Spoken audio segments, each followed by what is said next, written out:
Hi, everybody.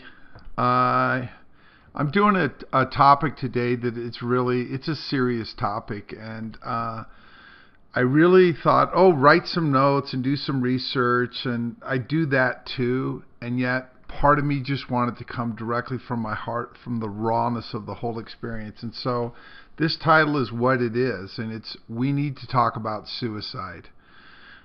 Wow. In the last half a year, I think at least three incidences that I have been directly impacted by or aware of people that I know. There's somebody that I vaguely know, especially young people that have committed suicide. And I'm beside myself in a sense because I think that there has to be more that we can do as humanity, as brothers and sisters, as friends, as family members, as a way to reach people before this act occurs. And especially with young people, because I just think there are so many things that are going on. I think about what causes a young person to decide to take their life. And part of me has to think, well, maybe sometimes people think that life is too hard. Life is hard in a lot of ways. It's hard when we can't figure out how to work our computer and we get frustrated. It's hard when we don't know how we're going to meet our bills and we're an adult and we have families to take care of. It's hard when we're a young person and we've been diagnosed with some mental issue and some doctor or system has prescribed some sort of pharmacology to deal with it. And I don't even know if that's right. Part of me, I could start right there because at least in a couple of instances that I know that young people, 25 or younger, around that age, have decided to commit suicide, were related to people that were on medications. And one young man that I know specifically, I never saw it. When I was around him, I just didn't get it why that he had been diagnosed and prescribed to take these harsh medications, which they say some of the side effects are suicidal thoughts or tendencies. And then when it happens, I just have to go, did this have to happen?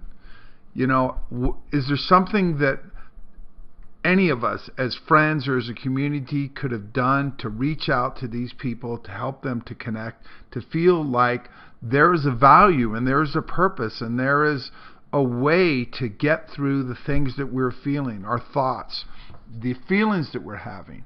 Because life presents its challenges, man. I think especially for young people that have been given an inaccurate or outright wrong idea or approach or a teaching about life and the challenges that we have spiritually, physically, emotionally, psychologically. And I know that I want to do something more to impact that kind of a change. I think that our problems don't just go away by deciding to end your life. I think that there is a real purpose in the continuity of the soul, and that whether it's religions or psychology or of your friends, we don't get that point across. And people somehow on some level think that even by checking out of life that we're going to avoid the responsibilities that we have to get through the energy that we experience and that comes upon us and we feel it and the way that we have to approach it and how we have to come up with the solutions or to reach out to people or to talk or to get connected. If you're already an isolator, if the only way you interact with other members of humanity is through the computer or texting, and then you basically are on your own and nobody knows what's going on, and more of those people themselves, they're doing the same things. We're becoming that. We are not close enough to really get some sort of read or barometer for what's going on with people. And I think not only it's sad, it does not have to happen.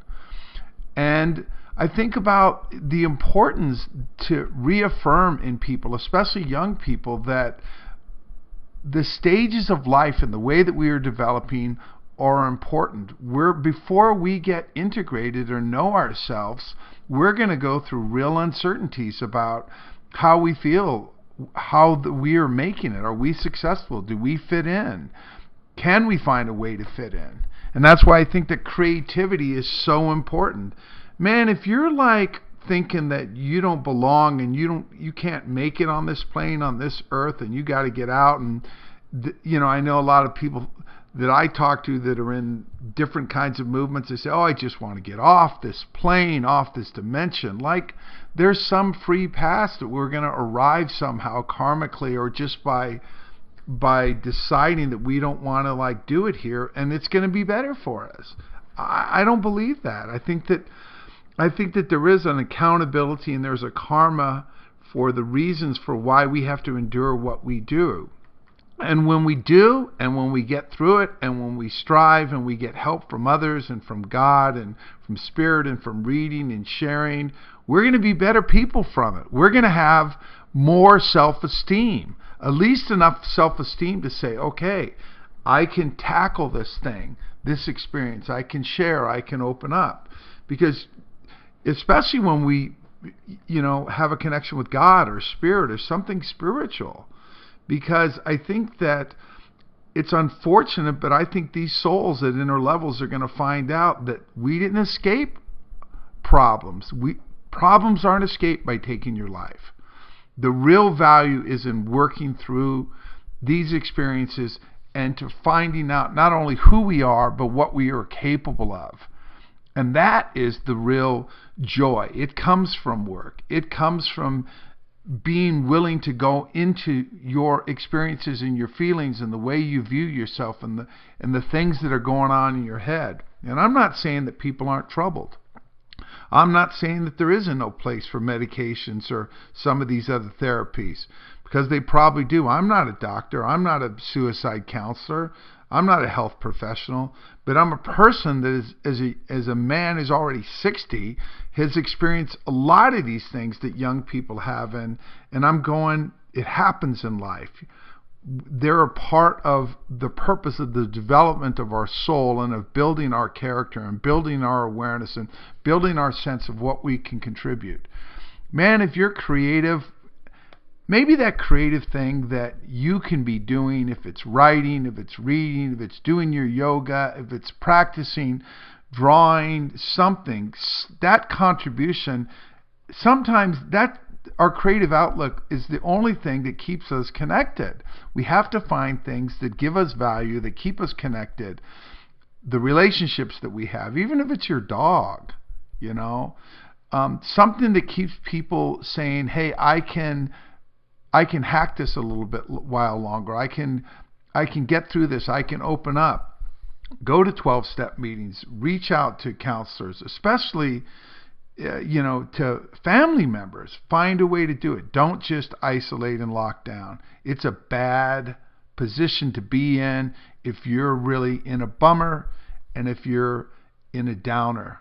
I think there is just so much stigma around suicide that both the souls, the young people or people of all ages that are going through it, they don't want to communicate their depression. They don't want to communicate the negative feelings that they're having, the talking about suicide, contemplating it, planning it, putting energy to it.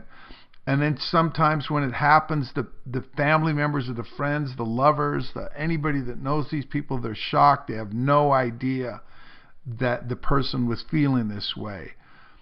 And we have to bridge relationships in a better way, in a more caring way, in a being present with people, in a way that we really let other people know that we value them, and that those souls that are going through this can realize that they have value. And that's why I think it goes back to the inaccurate or wrong teaching that young people might get, that somehow we can escape our problems doing this way. Because I don't. I think that eventually the soul comes around, and I believe in re-embodiment. It's going to re-embody in the same situation that they left off, except now they have the momentum of really giving into that death wish and allowing death to be the way out, which it's not the way out. And then we have to re-experience and going all back to that point where we felt overwhelmed or burdened and facing it again. And that ain't easy. And I think that people don't even, there's so much stigma around suicide that when it happens, the people, the families that are affected by it, they choose to not talk about it. It's shaming. It's embarrassing.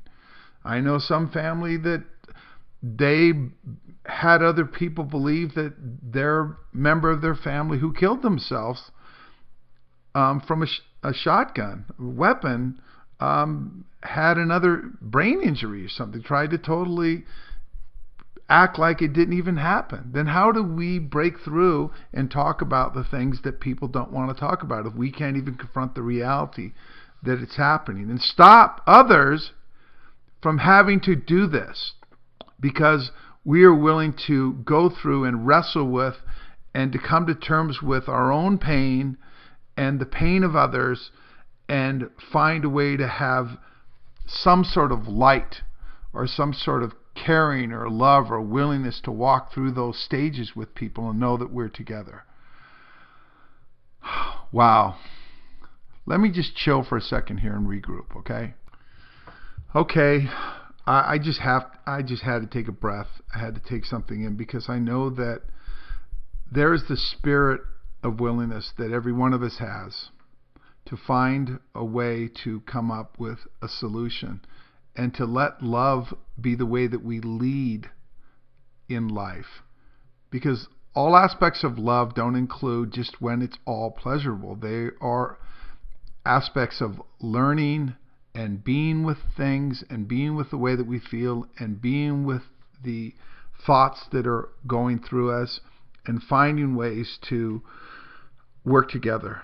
And it's really the prayer of my heart. And I pray to God, I pray to Spirit, I pray to all good energy and good consciousness that can help us as a society and as a race and as a spiritual beings to overcome the experiences that when people reach the state where they think that to die is the way out or the way that they have to do, and it doesn't have to be.